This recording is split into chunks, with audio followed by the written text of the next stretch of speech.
इधर जोशीमठ आपदा का असर छात्र छात्राओं की पढ़ाई पर भी पड़ रहा है। प्रशासन ने आपदा प्रभावित क्षेत्रों के स्कूलों में अस्थायी शिविर बनाए गए और इनमें राहत और बचाव कर्मियों से लेकर सुरक्षा कर्मी और प्रभावित लोग रह रहे हैं। मगर स्कूल खुलने वाले हैं और ऐसे में सवाल यह है कि इन लोगों को कहां शिफ्ट किया जाएगा। अभी तक प्रशासन इसकी रणनीति नहीं बना पाया है।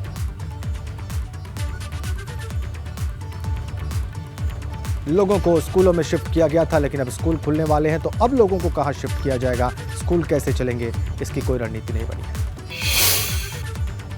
और एक बड़ी अपडेट हल्द्वानी से, रेलवे भूमि का सीमांकन शुरू हो गया है। जी, जिला प्रशासन, रेलवे और नगर निगम के अधिकारी इस दौरान वहां पर मौजूद हैं। रेलवे स्टेशन के पास से रेलवे की भूमि का सीमांकन शुरू किया गया है। सीमांकन के दौरान पर्याप्त पुलिस फोर्स वहां पर तैनात रखी गई है। सुप्रीम कोर्ट में 7 फरवरी को रेलवे प्रकरण में सुनवाई होनी है। 7 फरवरी तक स्टे किया गया था। अगर आपका क्रेडिट स्कोर कम है तो बैंक लोन छोड़िए, शादी के लिए लड़की भी नहीं मिलेगी। क्रेडिट स्कोर इंप्रूव करना है तो फ्रीडम ऐप को अभी डाउनलोड करो। सुप्रीम कोर्ट के द्वारा और 7 फरवरी को फिर से सुप्रीम कोर्ट में सुनवाई होनी है, लेकिन उससे एक हफ्ता पहले ही रेलवे की भूमि का सीमांकन शुरू हो गया है।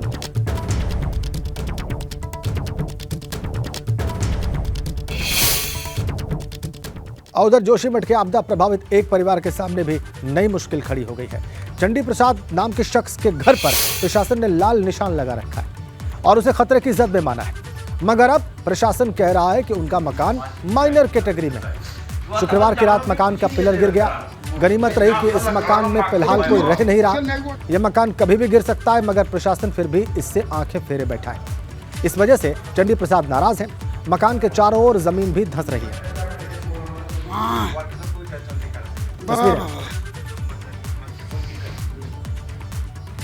लाल क्रॉस का निशान लगाया गया, लेकिन इसे माइनर कैटेगरी में बता दिया गया।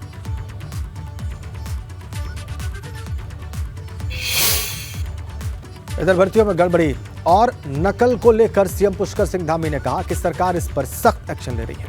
उधर जोशीमठ आपदा को लेकर भी मुख्यमंत्री ने कहा कि आपदा प्रभावितों की हर संभव मदद हो रही है। चाहे एईजेई का भी प्रकरण आया है, उसमें भी हमने जांच के आदेश दिए हैं और अगर जांच में कहीं पर भी कमियां पाई जाएंगी तो निश्चित रूप से उस पर भी हम कार्रवाई करेंगे और जल्दी ही हम नकल विरोधी अध्यादेश है उसको भी लेकर आने वाले हैं और उस पर हम कठोर प्रावधान करने वाले हैं, जिसमें कि 10 साल तक की सज़ा होगी। कोई भी अभ्यर्थी जो उसमें शामिल होने वाला अगर उस में संलिप्त पाया जाएगा तो अगले 10 वर्षों तक वो किसी परीक्षा में भाग नहीं ले पाएगा। जोशीमठ के पुनर्वास के लिए और जोशीमठ की सहायता के लिए, जोशीमठ के लोगों के लिए हम लोग प्रतिबद्ध हैं। माननीय प्रधानमंत्री मोदी जी के नेतृत्व में, उनके मार्गदर्शन में लगातार हम लोग वहाँ की रोज़ मॉनिटरिंग कर रहे हैं। मैं रोज़ वहाँ की मॉनिटरिंग में भाग लेता हूँ, डेली की डेली रिपोर्ट लेता हूँ और 8 संस्थान वहाँ पर काम कर रहे हैं।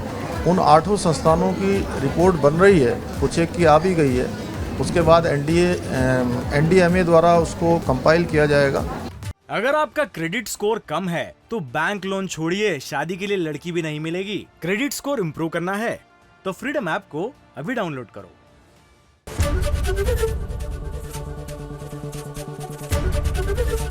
एबीपी गंगा, खबर आपकी, जुबान आपकी।